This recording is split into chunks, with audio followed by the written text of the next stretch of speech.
What's the last month been like for you? The last month has been a learning experience. I would say it's, from the highs and the lows, just learning experience of how to get better. You have to, at the end of the day, look in the mirror and say, where can I get better and how I can do my job to help contribute to this team.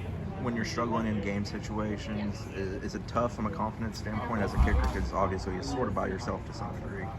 Just how difficult was that in that stretch?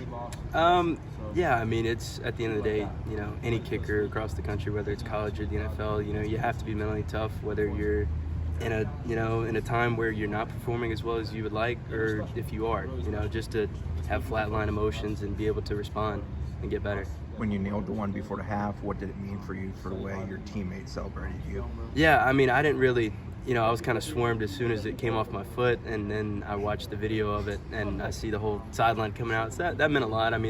I have great teammates. Like, this team we're so close together.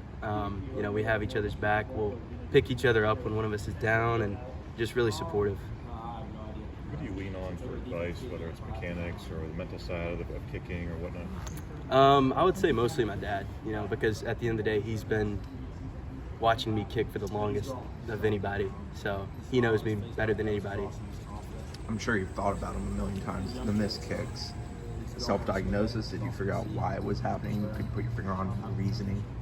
Yeah, so when I talked to you on the phone, about how I switched to a two-step, gave it 9 months, put my all into it, and at the end of the day, it didn't work out the way I hoped, so I went back to a 3-step approach that I used last season, and so I've gotten that down and feeling really confident with that, and I've made kicks with it now, and so I'm on the right track. What brought about the switch to the two-step originally?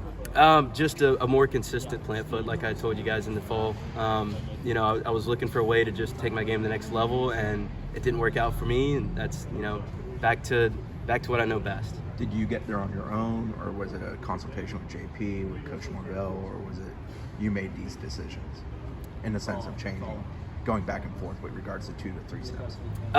No, that's more of, what's going to put me in the best position, just to help out the team.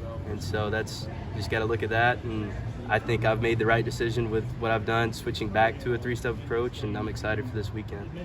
Talk about your teammates in response after the make, but what about after the misses? It looked like Demetri Emanuel, a couple of guys a couple of weeks ago were really, encouraging you. What about, after the misses? Yeah, just like I said, when one of us is down, we pick each other up, and a lot of guys have my back, and at the end of the day, anybody that matters, they're in that locker room in there, so we had each other's back, and yeah, it meant a lot to me, but it made me, continue to have motivation to, try to see what I can do to get better to help this team. When did you switch back to the 3-step?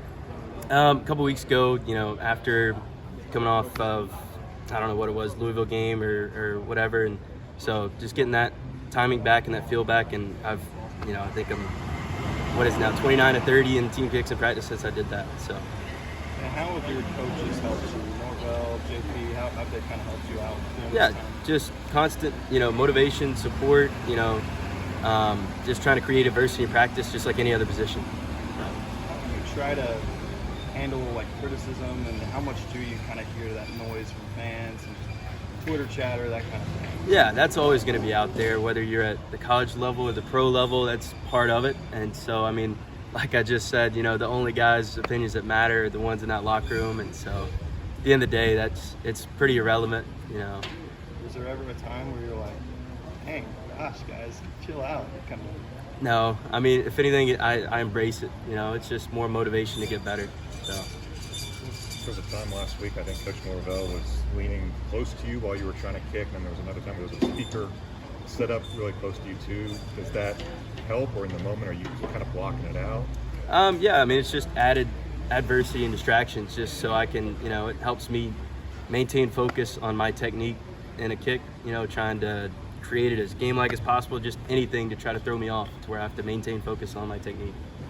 What do you think the 47-yarder did for you and your confidence just going forward? Do you feel like now it's kind of blocked out all the other stuff? Yeah, I think so.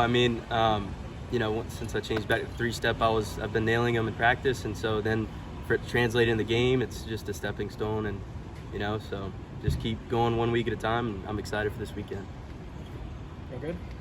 Thank you, Ryan.